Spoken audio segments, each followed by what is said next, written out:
Now, tonight, the crisis at our southern border is a top issue for American voters. And now, after lying, to our face, the border's secure, the border's closed for 3+ years, and pretending that that border was actually secure, well, Joe Biden is actually trying a new tactic. We have it on tape. Take a look.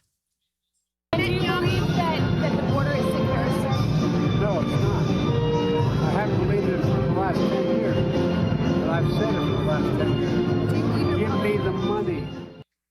Oh, all of a sudden, according to Joe, the border hasn't been secure for a decade since he was vice president.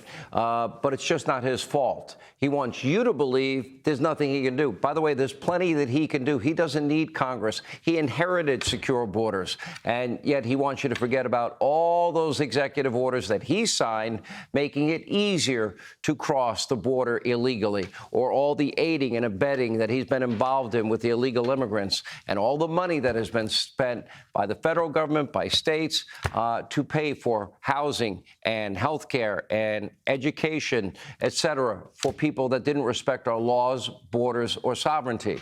He also wants you to ignore his battle with the state of Texas, while the Lone Star State attempts to fortify and secure their borders, do the job the federal government has failed to do.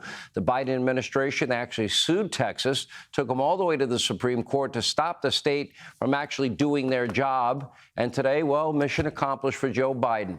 5-4 decision, the U.S. Supreme Court ruled that the federal government can cut down razor wire and other barriers to free up illegal entry for now. Here to respond, Texas Senator Ted Cruz.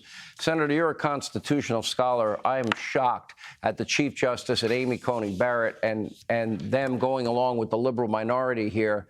The federal government has been aiding and abetting lawbreaking. Joe Biden has not upheld his oath to our Constitution to enforce the laws of our land.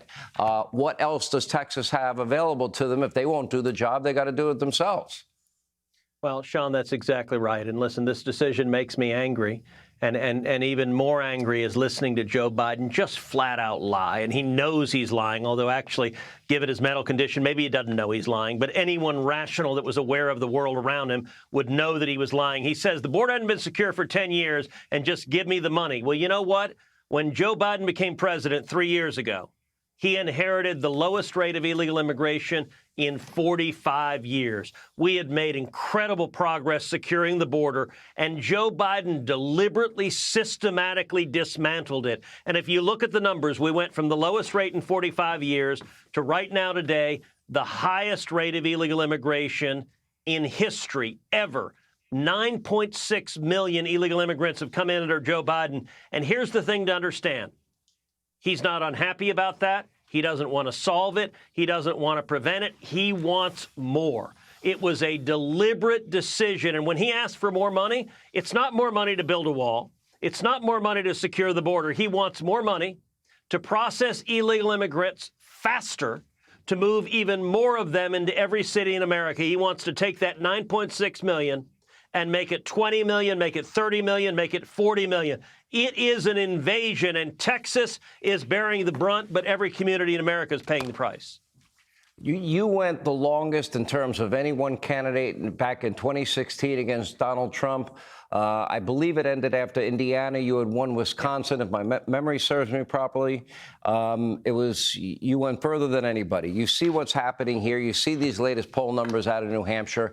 I'd be shocked to believe that all of these polls that have Trump up by, 18, 19, 20 plus points are going to be that far off. Maybe he'll win by 5 points, but it still would be a big victory for him. What happens after that? Would Nikki Haley risk going into her home state where she's down 30 points and losing her home state? Look, I think this race is over. Last week on your show, I endorsed Donald Trump.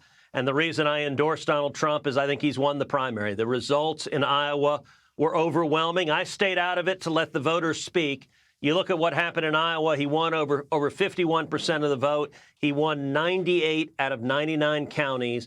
That is overwhelming. That is a powerful outcome. Going to New Hampshire tomorrow, look, Haley is close to Trump in New Hampshire. It's possible that Haley will be close. It's even possible that she wins in New Hampshire, particularly because New Hampshire allows independents to vote in the primary. So about a third of the state are independents. They can show up tomorrow, and on that day, they can decide, Do I want to vote Democrat? Do I want to vote Republican? The Boston Globe this weekend wrote an editorial urging every independent, don't vote in the Democrat primary, vote in the Republican primary to beat Donald Trump. They said, we don't like Nikki Haley, but we hate Donald Trump. So there's a chance Nikki Haley wins tomorrow.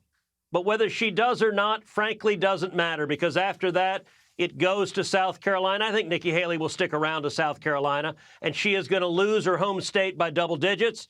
And after that is Super Tuesday, where she's down by huge margins everywhere. I think this race is over. And so I hope we see the Republican Party come together, unify to beat Joe Biden, because the results of this administration have frankly been a train wreck and a disaster for the country.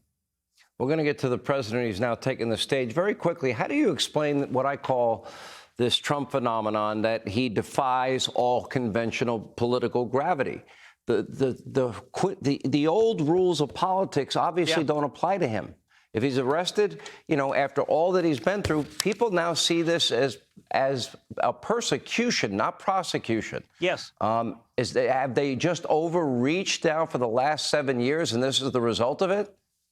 Well, listen, number one, Trump has enormous backbone. He's got guts. He stands up and fights. But number two, he broke the Democrat Party. He broke the media. They hate him. And so, look, I enjoyed the conversation between you and Newt. And Newt was right. Had there been one case, maybe it would have gone somewhere. But this is so obviously a persecution that people are tired of seeing the government weaponized. That's a big part of why Trump is winning this primary decisively.